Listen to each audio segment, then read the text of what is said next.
you. So hello, thank you so much for coming to see me tonight. Actually, I wondered, can we have the music off or down? Oh, thank you very much.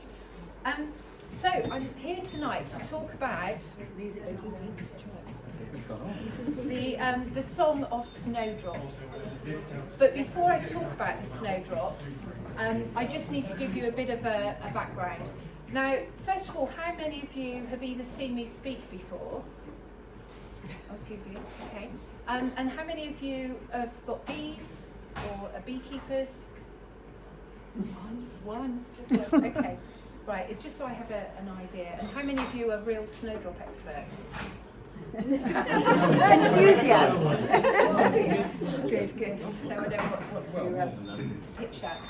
So I'm going to start off with talking a bit about bees. So there's actually 22,000 species of bees in the world, and only 11 of them make honey. Here in the UK, we actually have 275 species of bees, and only one of them makes honey. What tends to happen is everybody looks at a bee like this, a big fat fluffy bumblebee, and they think it's a wasp, a bee, it makes honey, it lives in a hive, it also lives in the ground, it will live in your compost heaps, and it gets the blame and the praise for doing everything. But actually the honeybee is this one here. So it's quite a bit smaller, it's not fat and fluffy, and its purpose is to make honey, which is, the clues in the name. But these other bees are our pollinators. So the other 22,000 species of bees around the world, they are our pollinators. And what's happening in the world is we tend to be thinking that the honeybee does everything. It pollinates our food, it stings us, it, makes honey. And it doesn't. I believe the honeybee is that spiritual connection between the heavens and humanity. The Buddhist monks in Bhutan believe that the highest level of reincarnation is as a bee. So these are really highly revered beings, and they're now being treated like slaves and having to clean up the mess that we've done by wiping out all these other bees. So there is 23 species of bees in Britain alone that are on the highly endangered list now. The bees, we've already had 5 go extinct that we know of. So it really is a crisis point. And when we think of saving the bees, we just think of the honeybees, and then everyone says, oh, let's get a beehive because I want to save the bees. But that is not necessarily the best thing that you can do.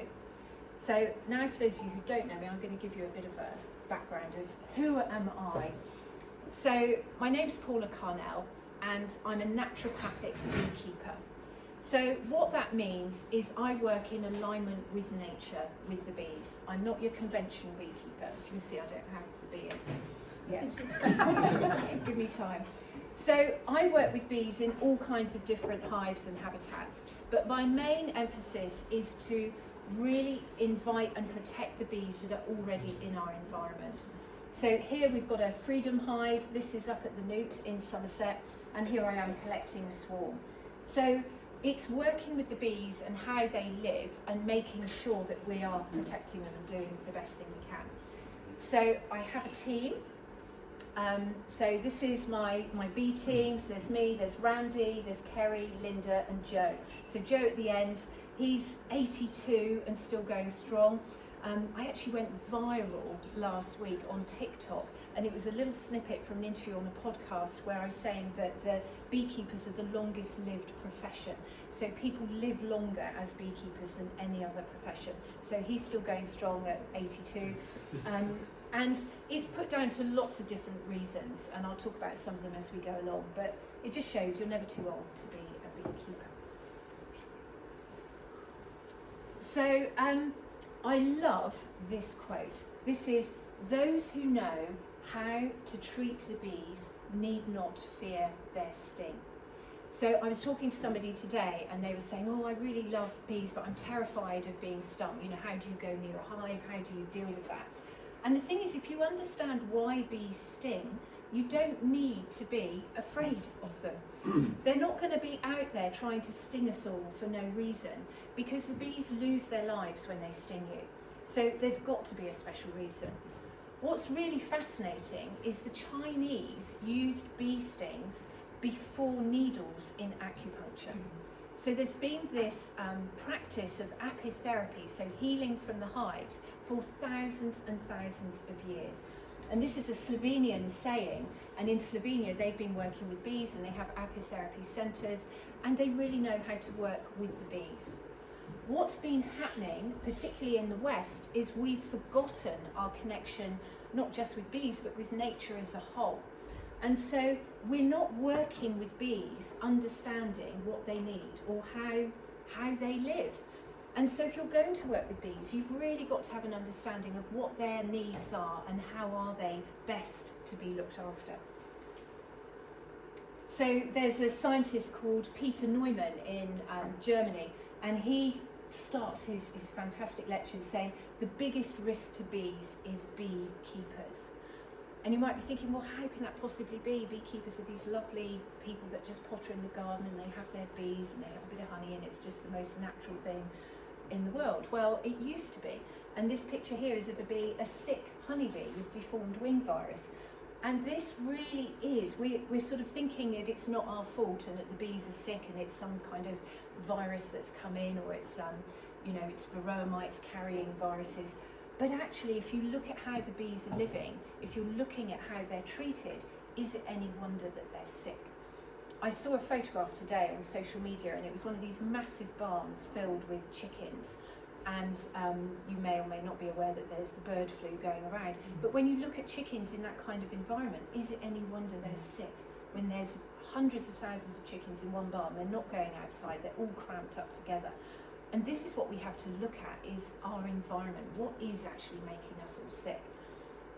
And this is what I'm particularly fascinated in, is how can we have healthy bees? And I think there's a really strong connection between healthy bees and healthy humans. So why do we need to address the beekeeping methods? So if you're a conventional beekeeper, you are taught now to have your bees and it's all about the honey. So you get your beehive, you get your beehive, you get your bees, you buy in a queen or you buy in a colony of bees, and it's all about I want what I want, they're my bees. And it's not thinking about the environment or what you're doing. So if you've got an orchard, I wouldn't be surprised if somebody said, oh, you need to get some honeybees in there because you'll need the bees to pollinate your orchard. But actually it's not the honeybees that pollinate apples. It's a solitary bee called the red mason bee. And the red mason bee has spent millions of years evolving specifically to pollinate apples and apple blossoms. But they're solitary bees, so you'll just get a male and a female, they'll mate, they'll collect the nectar and pollen from the flowers, they'll bring them back into the to the nest. The female will lay an egg, she'll make these little pockets where she'll have the egg, a little bit of nectar, a little bit of pollen, and then these cocoons will stay dormant all winter. And then just when the apple blossoms are coming into bloom, just like the song of the snowdrops, you have the song of the apple blossom, those bees awaken. And then the males will awaken, then the females, there'll be this mass mating frenzy, and they'll start the whole process again. So nature has figured all this out. And if you buy a colony of bees and you bring them into your area, you're then adding 50,000 more hungry mouths that need feeding in your orchard. And that's going to outcompete all the red mason bees. And one red mason bee does the pollination work of between 100 and 200 honeybees. So they're much more effective. There are parts of the world where so many of the solitary bees and the bumblebees have been lost that they are now dependent on humans pollinating. So in Sichuan province in China, they have to shut the factories and the schools for 3 weeks each year when the pears blossom.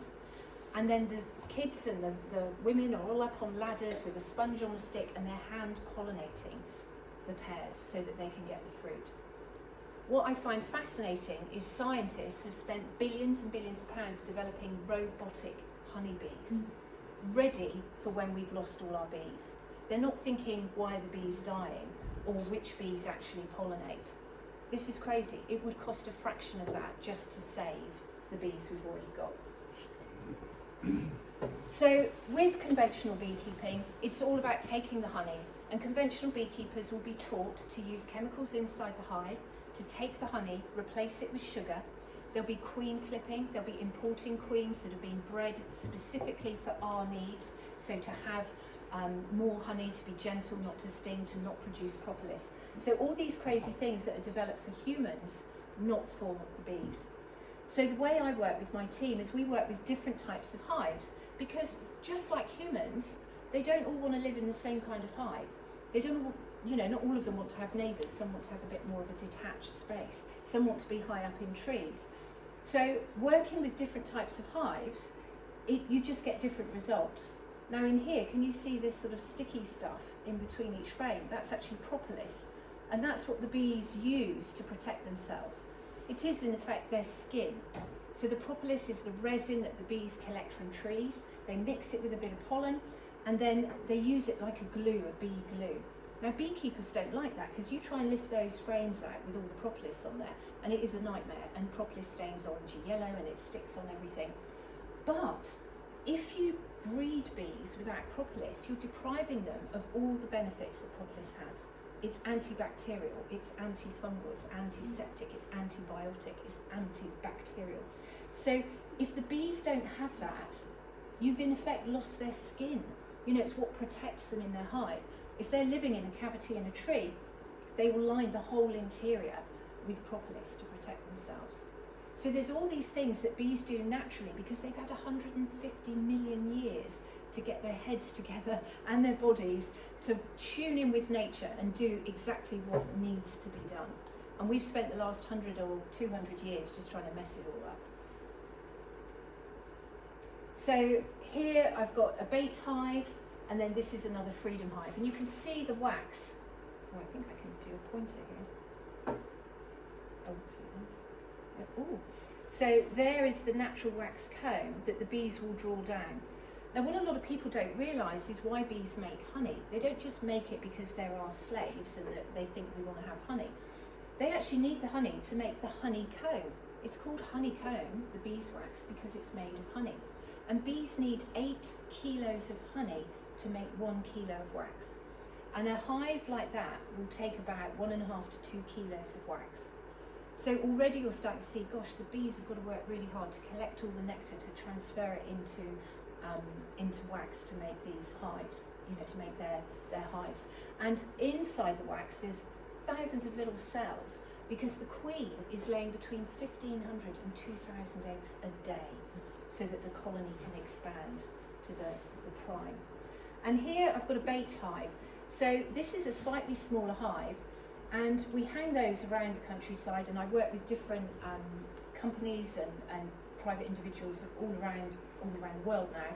And what I do is working with nature, knowing where the bees want to be and knowing the best places to hive them, to catch them. We can put a bait hive there, so then the bees, when they want to swarm, they can just go straight into the hive. And this here is a picture of a lime tree at the Newt in Somerset, where there's actually wild bees that live in there. So that's what bees would live in the wild. They live in a cavity of a tree. So they would find this nice cavity and they would live. They don't need humans to look after them. They are wild animals, and we've been trying to capture them and entice them so that we can then get the honey. So this is the Byzantium. Have any of you been in the Byzantium at the Newt? So that was one of my golden moments, I suppose. So I was very lucky that I was able to work on that project, and I worked with the owners, and then with the estate architect, with the architects that designed the building, and then with all the interior fitters, the exhibition fitters. So with my team, we did all the content, and I was inspired from a trip to Bhutan with having bees living in the walls of the building. So so you can actually watch bees there. So I'm very, very pleased with the Byzantium. So why do I keep bees? I just said we shouldn't be keeping bees, they should be all natural. Well, I used to be an artist, so I had a 20-year career as an artist, and during that career I met Jan, so it's really exciting to see her again. And I had a gallery in Castle Carey. I don't know if any of you remember that. It was the Posse Gallery. So I did large paintings of flowers, and I exhibited all around the world, and I had a greeting card business as well called posse. So I sold my cards in 700 shops in the UK, and I exported to 11 countries around the world. So I, you know, a bit of an entrepreneur. But anyone who's got a business, you know, it's never quite as easy as it looks, is it? And all was going well until I was 40, and I collapsed, and I spent the next 7 years bed and wheelchair bound with Ehlers-Danlos syndrome. So I was not able to do anything. The first 2 years was pretty much all in bed, and I couldn't cope with light, I couldn't cope with sound, I certainly couldn't paint, and it was a pretty dark time. Our boys were, what were they, 8, 9 and 11 when I first fell ill. So luckily I was ill enough that I could have carers, so we had carers to help look after me. And here I am a few years in where I was able to go out in a wheelchair, and that's Finn and then Casper. They're now well into their 20s. But that was my life. So I could no longer paint, I couldn't work, I couldn't do anything. I was very dependent on people. And the difficulty with that is you just lose all parts of your life, and you also lose your identity, because I was very much posse, you know, that was me, that was who I was the artist, and suddenly I was a nobody and could do no thing. And it was very hard to find purpose to keep going. I mean, obviously I had the boys, but I couldn't even look after them properly. I needed so much support. And when it came up to my birthday, my husband Greg, who's sat at the back there, very good fan, he was saying, what would you like for your birthday? And I'd always loved to have big parties, and you know, I'd like to do something special every year for my birthday. But of course when you're bedbound and you can't have people around, you're a bit restricted. And I just had this feeling that I wanted to have bees. And I just kept saying, I want a beehive. And he's like, don't be stupid, you can't have a beehive, you haven't got bees, you know, why do you want a beehive? You can't get out of bed, you couldn't look after them even if you did have them. And I'd be saying, well, I can't have bees until I have a beehive, so I need the beehive first. And every time he said, what would you like, you know, what, you know, just tell me, what would you like? And I just go, beehive.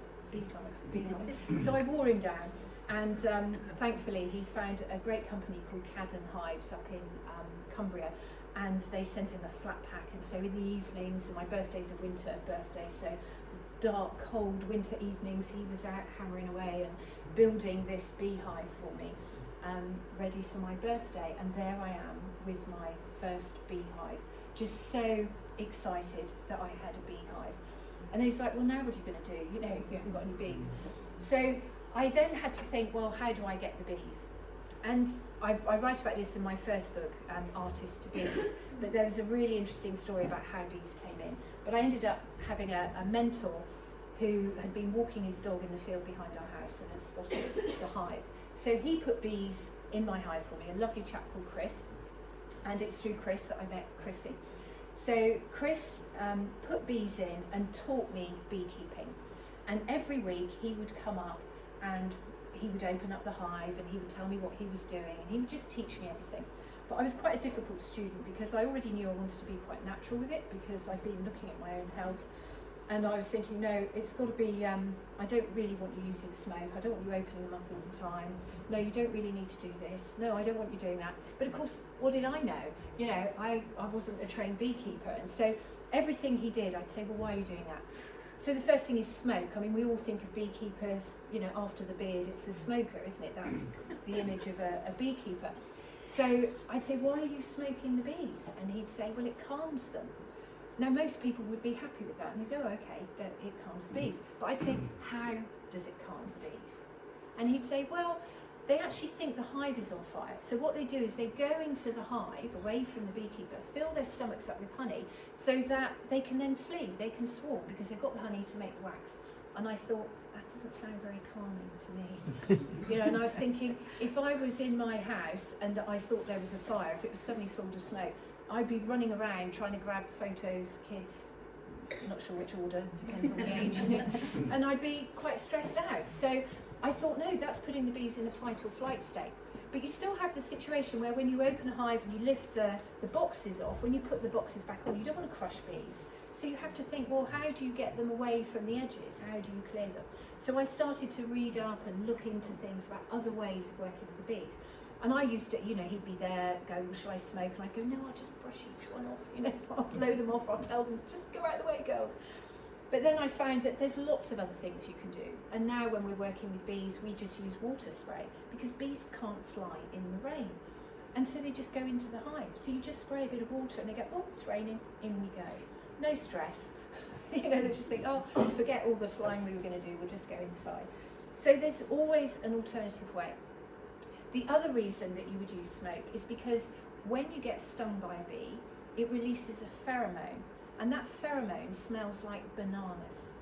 And so if you use smoke, it masks the pheromone, because the other bees, when they smell that banana smell, they're like, oh, we're under attack. And so more bees will come out of the hive and attack whoever it is threatening them, which is normally the beekeeper. So that's another reason to use smoke, is to mask that pheromone. Well, if you don't put them under stress and you're not stealing all the honey and you're not threatening them, they won't sting you anyway, so there's no need for that. But as a little tip, if you don't want to get stung through the summer, don't eat bananas. So I'm eating a lot of bananas at the moment because I can, and I always crave bananas in the summer just before I, because it's a quick fix, it's nice energy, and then you're going to go out into the orchard or the apiary with the bees, and I know I can't have eaten a banana, because if you walk into an apiary smelling of bananas, they're just going to go, you're under attack. So there's Chris, and that was with the first swarm that my bees had done. And there's, I remember sort of people saying to me, well, how much time does it take if you're going to be a beekeeper? And I remember this, we were all in panic when the bees swarmed because the sky went black and it sounds like a chinook flying over. And, and he says, oh, I'll be over in about an hour or so. And we're like, oh, but this is an emergency. He said, just watch them. So they clustered in the hedge there, and then he came and he just shook them into the basket, put the basket on the sheet, and then just propped it up a little bit so that the bees could fly in. And he said, oh, I'll be back in a few hours. And what happens is, as long as you've got the queen in the basket, all the other bees will come in. And then you can just wrap the basket up in a sheet, and you can take it off and put it into a hive. So there's a lot of standing and watching in beekeeping, which is one of the joys of it, really. So it's a bit like fishing. So bees are the key to saving humanity. And I learned through keeping bees and through my own health journey that there was a lot of comparisons. So I started to recover from using herbal medicine and then plant-based minerals. And plant-based minerals are very different to the normal ground-up metallic minerals that you'll get from a chemist. And the difference is the molecular structure and how it goes into your body. So you need to have minerals. We all need minerals. They're the spark plugs of life. And without minerals, your body is going to leach them from different parts of your body to actually try and keep you alive.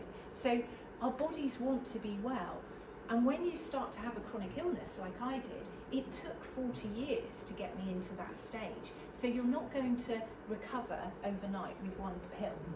It takes time.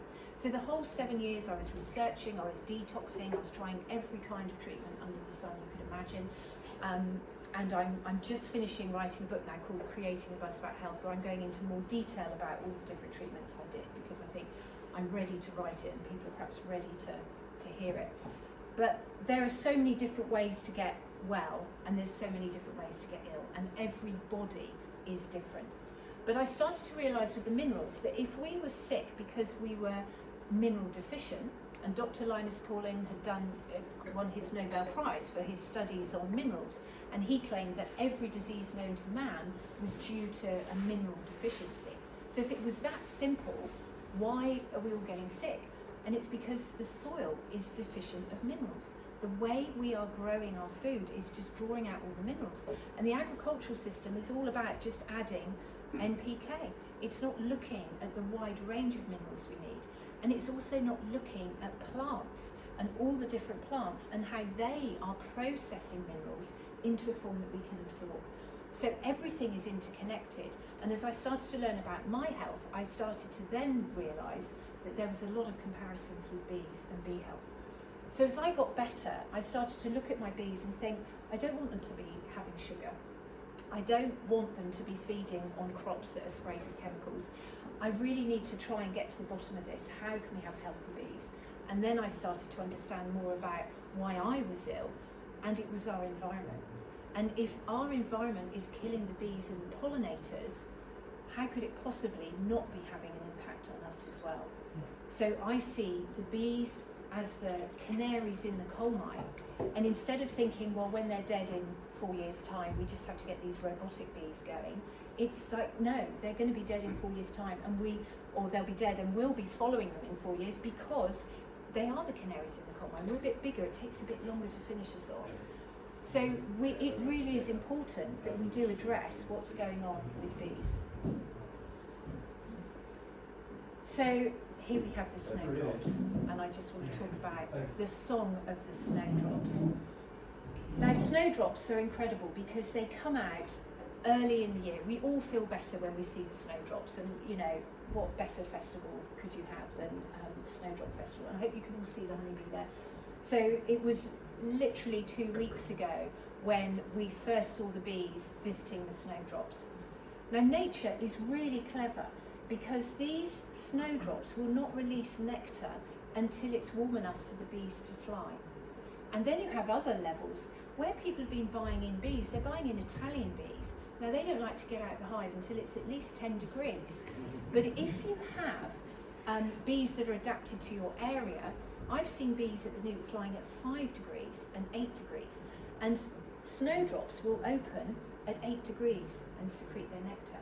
So again, if you want to have really resilient bees, you have local bees who are able to get the most of the local nectar as soon as it's available. So, I'm sorry, it's all sliding off here. So the bees, they're mainly collecting pollen from snowdrops. Now, bees collect nectar and pollen. The pollen is the protein, and the nectar is the carbohydrate. And a colony of bees need 22 kilograms of pollen a year. Now, if anybody's seen little balls of pollen on a bee's legs, that's a heck of a lot of pollen that they have to collect. So it's really important that we have a lot of pollen-rich food or crops all the way around us, because they really need that protein.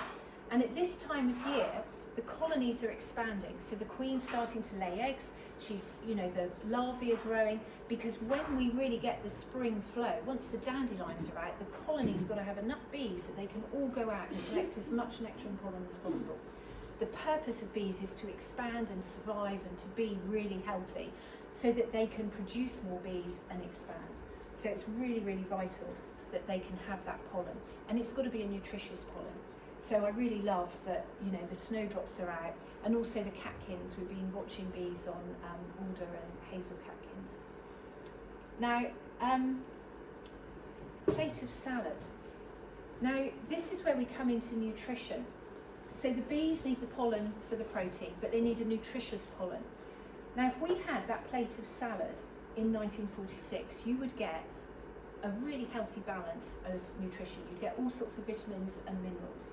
Now, does anyone want to guess how many plates of salad you'd have to have now to get exactly the same amount of nutrition? 4? Any advance on 4? 10? So, let me...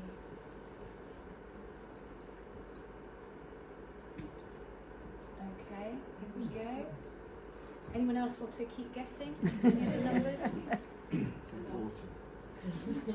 How many? 40 is not worse than it.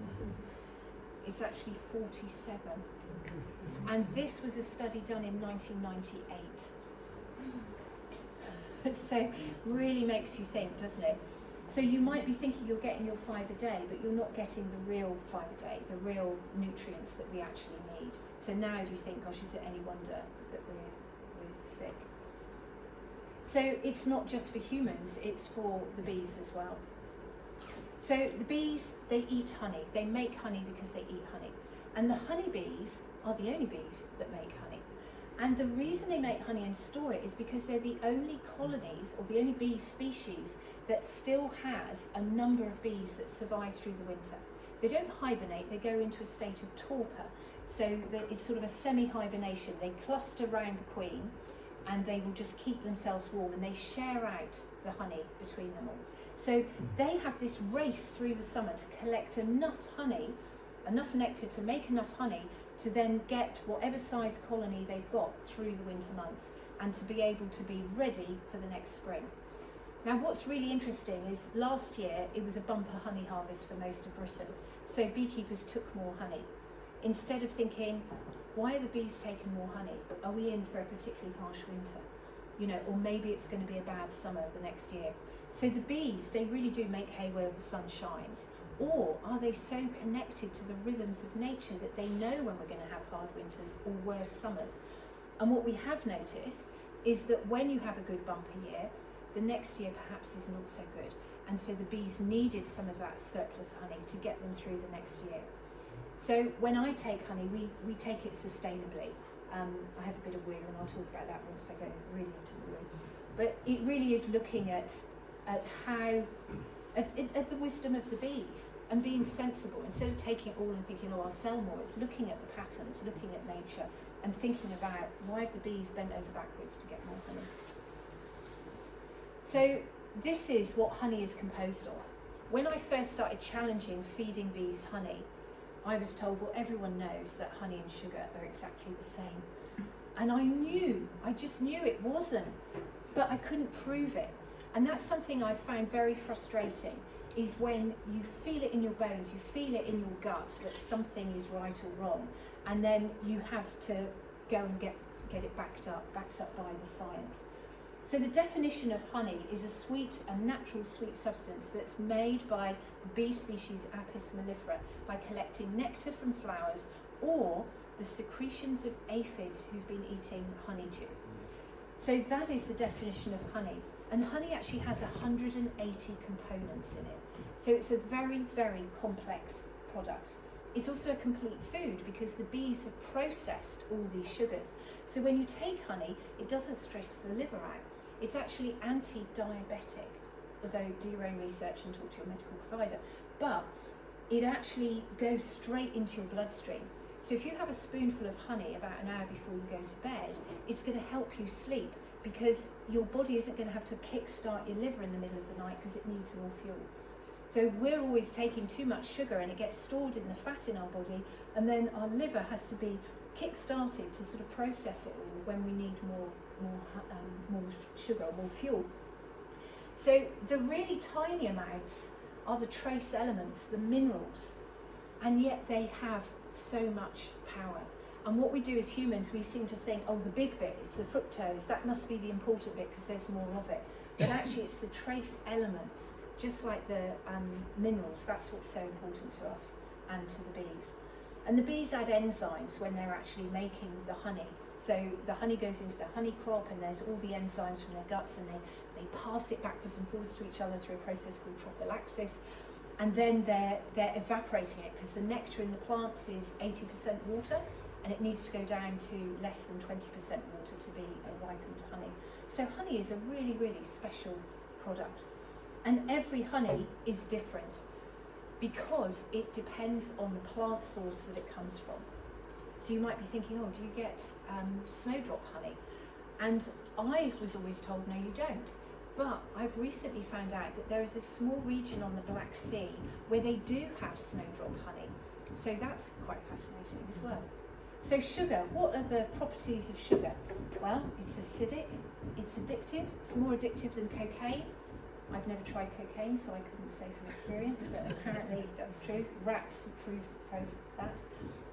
So the same as cocaine in the way it treats your body. Now something that people, I even had somebody, and I'm sorry if it was anybody who's here, but I did have somebody message me who'd seen a bumblebee on a footpath in a garden, and they were really worried that something was wrong with it. So they picked it up, they didn't have any sugar with them, so they put it in the handbag, took it home 10 miles away, fed it some sugar water, and then put it out in the garden. And they said, did I do the right thing?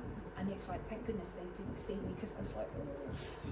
So the way I would describe that would be like seeing me sat at the Newt in the gardens, perhaps watching a clump of flowers because I'm looking for different bees, but seemingly doing nothing. So am I dead? You know, I'm just sat there not doing anything, I'm not busy. So, okay, let's pick her up, let's put her in a car, drive her to Newcastle, give her a bit of cocaine, and then put her back out in the garden. How would I get home? What would that have done to my body? You know, bees are not meant to eat sugar, particularly not, well, none of the bees are. We're not meant to eat sugar. So why would you give it to bees? But there's this whole industry of giving bees sugar or rescuing bees. But again, it's a reflection of ourselves. We're thinking, oh, we've all got to be busy all the time, we've got to be doing things. Bees are very hygienic creatures. They don't want to die inside their nest or their hives. So they'll just stumble out and they'll just sit down on a bit of a path or a bit of a garden. But also they could be just resting. It's quite hard work flying around, and if it's hot and sunny, they've just got to sort of pace themselves. So we need to do more watching and learning rather than thinking, oh, I've got to do something. So bumblebees only travel in about 1 kilometre from around their nesting site. So if you take them 10 miles, sorry for the mixture of, it's my generation, I was taught, maths in metres and geography in miles. But if you're driven that kind of way, you're going to be disorientated. It affects your mood. How many of you have seen toddlers that have just had a sugary drink? So, it's going to impact the bees if you're going to give them sugar. And it creates inflammation. And inflammation is when the body is trying to sort itself out. So we do not want more inflammation. Now, if you are a conventional beekeeper, you are taught to take the honey in July, August, replace it with sugar. And the bees will be fed a diet of exclusively white sugar from August through to April.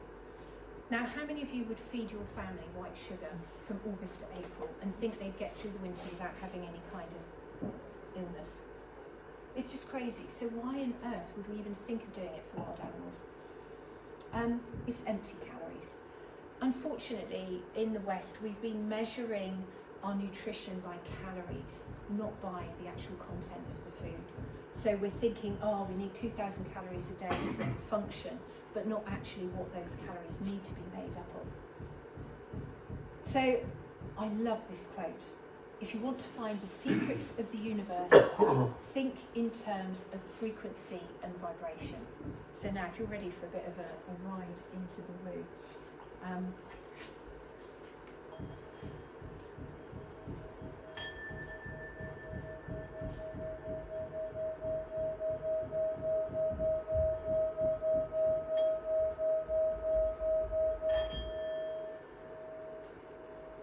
Now, I don't know what note that is, but I recently learned that there are bumblebees that will fly up to a flower and they will dislocate their wing muscles and they will vibrate the note of C, which then creates the plant or causes the plant to secrete all its pollen. So the bees know the exact note, the exact vibration, the frequency that flower needs to actually release the pollen. Now that's just the start of it. Honeybees have a frequency of 256 hertz. Humans have a frequency of 60 to 90 hertz. The Earth has a frequency of 7.86 hertz. We have been evolved to be connected to the Earth. So I just need a drink. Hi. Okay. So NASA started sending people into space and they found they were getting sick, and some bright spark maybe knew more than they let on, but they started to look into frequency and vibration, and they found that when they put the Earth's frequency into spaceships, people could stay in space indefinitely. So we're meant to be connected to the Earth. So when you get jet lag, it's because you're disconnected. You don't often get jet lag when you go on holiday, because when you get off the plane, you kick your shoes off, you walk into the beach, you're on the sand, and you're reconnecting, you're resetting your electrical motor. When you come back home, you don't take your shoes off, it's cold, wet, put your shoes on, and you're in an office and you're stressed out again. So we really need to understand frequency and vibration. And by understanding the frequency of bees, I know where to put the hives. Because if the bees are in the frequency that they like, on their wavelength, the 256 hertz, they are more resistant to disease, they're actually happy, they're healthy, and it just works. It's on their wavelength. So how do you know where these frequencies are? Anyone want to guess? Leyland? Yes. So underneath the ground, where you have water moving, it creates a different vibration, and it becomes a geopathic stress curtain that goes up into the sky. Now, the movement of the water underwater, under the ground, the actual frequency is between 250 and 260 hertz. It's exactly the same wavelength as the bees. Now then, if you look at churches and ancient sites where people have gathered, they are all on these ley lines. They're all on these special sites of high vibration. Now, when you actually look at vibrations, there's been a lot of studies about how they're related to different emotions. So the 60 and the 90 hertz is the lower vibration mood. So it can be grief, anger, hurt, trauma, and you progress through. And just before you get to the 250 hertz, the one before that is courage. So you think before you go up to a beehive, you need a bit of courage. And then the 250 hertz is being present, and it's neutral. That is the vibration, that's the energetic vibration. So when you're working with bees, if you are at that vibration, you become invisible, you're on their wavelength. And so this is what the Slovenian saying is: if you know the bee, you need not fear their sting, because you then come into their wavelength. So isn't that amazing? Now, why have we built churches on these sites? Because it raises the vibration. It's not just to attract bees into the roofs, which they have done. And this is for sites all around the world. The Taj Mahal always has wild bees living on it because it's on these special sites. So for thousands and thousands of years, humans have known this, and they've congregated in sites of high energy. And here in Somerset, you know, we're all too familiar with that. And it's really important that we really understand that, because the bees know this, they work with this. So then you have to think, how do the bees know when plants have actually got nectar and pollen? You think it's pretty cold out there. Now we know that our bees will fly at 8 degrees. We know that the snowdrops will open up and secrete nectar at 8 degrees, but how many snowdrops are right on the doorstep of the beehive? The bees don't just look out the entrance and go, oh look, there's a snowdrop, we'll have that. They often have to fly to it. But flying in these lower temperatures puts them at risk, it can chill them. So they have to know that when they fly to the snowdrops are going to be able to reward them with nectar and pollen. And this is what the song of the snowdrops is. I don't know what note the snowdrops sing at, but everything in nature has its own frequency, it has its own song. And we know, it's now been proven by science, it's not just me being crazy, that the plants have an electrical wave that they emit. And when they need pollinating, when they have the nectar, that note changes and it goes out indefinitely and the bees pick up on it. When the bees are flying, they have a positive electrical charge and the flower has a negative charge. So they're pulled together like magnets. They come in, they drink the nectar, and once they've drunk the nectar, it changes the polarity of the flower. So the next bee knows there's no nectar in that flower. Now what I'm trying to do is find out with all sorts of different plants is how long they secrete nectar for. We know some of them because people have studied odd plants, but I don't know about snowdrops and I'd love to know it. What you'd really have to do is on days like we had at the beginning of this week is just sit by snowdrops with your stopwatch and with a clock and a thermometer and just see how often the bees were there. But if you take something like borage, that replenishes its nectar in 24 seconds. So you could have one borage plant in your garden and the bees can go round and round and round and still drinking nectar. Whereas the lime trees, you know, the lovely big lime trees that flower at the end of July, or end of June, beginning of July, around midsummer, they only secrete nectar if the temperature and the weather is just right. So it needs to be a sort of Glastonbury festival weather. It's going to be a bit stormy, a bit heady, bit of sunshine, a nice bit of warmth. And then they only secrete nectar between 7 in the morning and midday. So if you look at a lime tree or the Tilia species, sort of 1 o'clock in the afternoon, it could be sunny and it could be full of bumblebees, but you won't see any honeybees because it's not the right conditions for it to secrete enough nectar for the honeybees to get there. So every plant has its own song and every plant has its own timing. and the vibration is directly connected to the minerals they're drawing up from the soil. So the vitality of every living thing affects its vibration. This is really exciting stuff, and there are people all around the world who are now doing energetic medicine and healing. So you heard it here first from me, but just watch the next couple of years, there's some really interesting stuff coming out. So snowdrop honey, so I mentioned, it was meant to say about the snowdrop honey, but I don't think it's going to. But in this place on the Black Sea, so it's sort of Turkey, Georgia, that area, they harvest snowdrop honey because they've got these snowdrop forests. I mean, can you imagine just large areas covered in snowdrops? So the beekeepers will carry their hives out there. And the snowdrop honey, of course, is pure white, which is lovely. The pollen is really orange on snowdrops, but the actual nectar produces a really white honey. And they use it because it is so rare. They use it for all kinds of medicinal properties, which of course I can't remember now because it's not showing me, so sorry about that. Something backwards, sorry. So, is keeping bees the best way to save the bees? I don't think so. There's lots of other things you can do. This is a picture of a wild colony in an oak tree that split open in a storm one summer.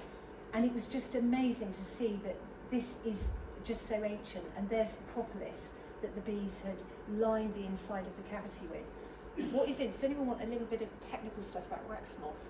Because it's just fascinating. If you're a beekeeper, you're told to use chemicals to protect or treat against wax moths, because wax moths eat the wax. Now, I had a hive that was on an organic farm near here actually, and they're a bit of a feisty colony, so I just was leaving them be. And they did get attacked by wasps, and wasps are the rubbish collectors of nature. So the colony was weak, it wasn't a strong colony, so the wasps just took them out, which is fine. Wasps won't stand a chance with a healthy colony of bees. So if the wasps are taking your bees, there's something wrong with your bees, and you just got to be grateful that the wasps have cleaned up the disease. So I'd gone back, and the wasps had taken them out, and I lifted the lid of the hive, and there was this horrible, it's like cobwebs of the wax moth where it was destroying all the wax. And because it was October and it was wet and cold and I had lots of other stuff to do, and I traipsed across this field and I didn't have everything with me, I thought, well, there's nothing really I can do now. What I'll do is I'll come back another day and then just sort of scrape it all out and clean it. Well, when I next came back, the whole hive was just cleaned out. I mean, I had left it a bit longer than I expected, but the wax moth had just cleaned up the wax and there was then nothing left. So it was ready for the next bees to move in. Now, I'd often then wondered, well, what happens in the wild? Because if you're told that the bees can't cope with wax moth and we have to kill wax moths and we have to use chemicals to stop wax moth, you'd think, well, what do bees do when they're in a tree? And just before this colony, before I was called out to rescue this colony, I had read some studies in Germany where they said that what the bees do is they'll have this old comb. When the comb is old, it goes very dark brown, and we're told to change the comb so the bees can make fresh combs. So as a beekeeper, it's one of the managing things that you do. But I thought, well, if they're in a tree cavity, you can't do that. So what would they do? And this hive, this colony, there'd been bees living in that tree for 75 years. I mean, not the same queen, but they'd been sightings there for 75 years. So there was going to be a lot of comb, and the tree just ripped open and exposed this. And look, there's all fresh comb. And I'd read this paper from Germany where they found that what the bees do, if they're in a confined space and they want to renew their comb, they will move away from an area to allow the wax moth to eat up that wax. And they will just let them do that. When the bees say, no, you've had enough now, they will then push away the wax moth die out, and then the bees can create new wax comb. And when we sort of opened this, we were sort of cutting it all out, there was so much new wax comb, and I thought, gosh, this is just showing me this is what the bees can do. So where we're told, oh, you've got to use chemicals, you don't, because the bees, 150 million years, if you think they haven't sorted out a wax moth, they've thought about this, they know what they're doing. So conventional versus naturopathic. So the conventional is all about the honey. There's the treatments, chemical treatments, queen wing clippings. So you're taught to clip the wings of your queen so then they won't swarm. But swarming is a really healthy and essential part of bees. They have to procreate, and the way they procreate is swarming. So the mother queen will leave the hive, she'll take a majority of the adult bees and they'll start again, but then the colony left behind rear new queens. So there's lots of reasons why bees swarm, but it's a sign of their health and vitality. Drone culling, killing all the men. How would you like that? It's just because the drones take longer, they're 24 days in a cell, so varroa mite will actually breed in the drone cells. But the bees, they're producing drones for a reason. They need lots of drones to actually help procreate. The queen will mate with between 15 and 48 male bees. So you've got to have a lot of drones to satisfy all those queens. You know, it's nature. Again, they know what they're doing. Disease prevention and cure, it's all about, you know, managing it instead of observing. And if the individual terrain and the body of that colony of bees is healthy, disease isn't going to be a problem. You know, we all know that. When you're feeling really healthy, when you're eating well, when you're getting plenty of sunshine and your mind is in a good place, people could be dropping like flies around you with colds and things, but you power on through because you're strong, you're healthy. When you're run down, you know, like teachers always get sick in the Christmas holidays because they're just run down by then, so they're more susceptible. So we just need to use a bit more common sense with the bees as well, what we're learning from humans. Habitat, you know, the kind of hives, the kind of area that bees are living in, it's absolutely crucial, making sure they've got enough food. So with naturopathic or kind of beekeeping, it's not just about the honey. It's about having that connection, a deep connection with your wild nature. You know, people don't have dogs because there's something that you get from dogs. You know, you just want to have that connection with a living being, another living being. So with natural, there's no chemical use. So all the bees that I manage, we don't use any chemical treatments at all. We use bee gyms, which encourage hygienic behaviour, so the bees will groom themselves. So all the bees at the Moot, completely natural, no chemical treatments at all. It's observation rather than intervention. It's standing back and watching, it's listening and learning, it's being on their wavelength and just doing whatever we can to support what they need best. Prevention rather than cure. So rather than running our bees down and letting them get ill and then thinking how are we going to get rid of this illness, it's making sure that they're healthy in the first place so that illness is less of a problem. Now, I do want to talk a bit about dandelions because I do know a bit about dandelions. So this is the kind of thing I want to find out about snowdrops. So if anybody has got spare time and can do the research for me on snowdrops. So dandelions are my favourite flower. And for some reason we're taught that we should be killing them. Now, dandelions have a specific purpose. They have really long tap roots that go down into the soil and they break down the metallic versions or the metallic minerals of calcium and potassium. They process them up through their roots, they go up to the surface in the leaves. So if you want calcium or potassium, eat dandelion leaves or have dandelion tea or eat the flowers. And the molecular structure of those minerals goes straight into your cells. So it's really, you know, amazing for you. Great stuff. Now, it's really important for our orchards because apple trees have shallow roots. So they can't reach the metallic minerals down in the soil. They're dependent on these weeds to bring the minerals to the surface. So when you have an orchard full of dandelions and then they die down, all those minerals go into the top layer of the soil and feed the roots of the apple trees. Isn't that magic? And then the seeds of a dandelion head will be taken by the wind for up to 60 miles, but they will only take root in land that needs calcium and potassium. So if you are wise and you start observing the landscape, you can see a field with dandelions or roundabout with dandelions, and you know that it's bringing the calcium and the potassium from deep down in the surface. Over time, you'll notice that there's not as many dandelions there, particularly, you know, the roundabouts that aren't managed or a field that isn't managed. You'll see that they disappear, and that's because they've fulfilled their purpose. They're marching across the landscape. So I believe that every flower, every weed, every plant has that purpose. Now the Welsh Botanic Gardens, they've got 8,000 species of plants and they have honeybees, and they wanted to know which of their plants the bees preferred to make the honey. So they got the honey analysed, and what they found was the bees preferred 11 species. But what's more, it wasn't 11 species from the Botanic Gardens. It was hawthorn, blackthorn, ivy, brambles, hazel, willow, dandelions, clover. It was all the weeds outside the Botanic Gardens. So why would that be? If you've got weeds and they have the freedom to self-seed, they're fulfilling their purpose and they're going to have the minerals in that they need. So the bees know this. They will go for the nutrient-rich plants, and it all comes down to frequency and vibration, because the vitality of those weeds is much stronger than the plants in the Botanic Gardens. So that makes you think again about your gardening, doesn't it? Are your snowdrops thriving or not? So I'm just going to do a little mention about coriander as well, because not only does it make an amazing honey, but this is an example of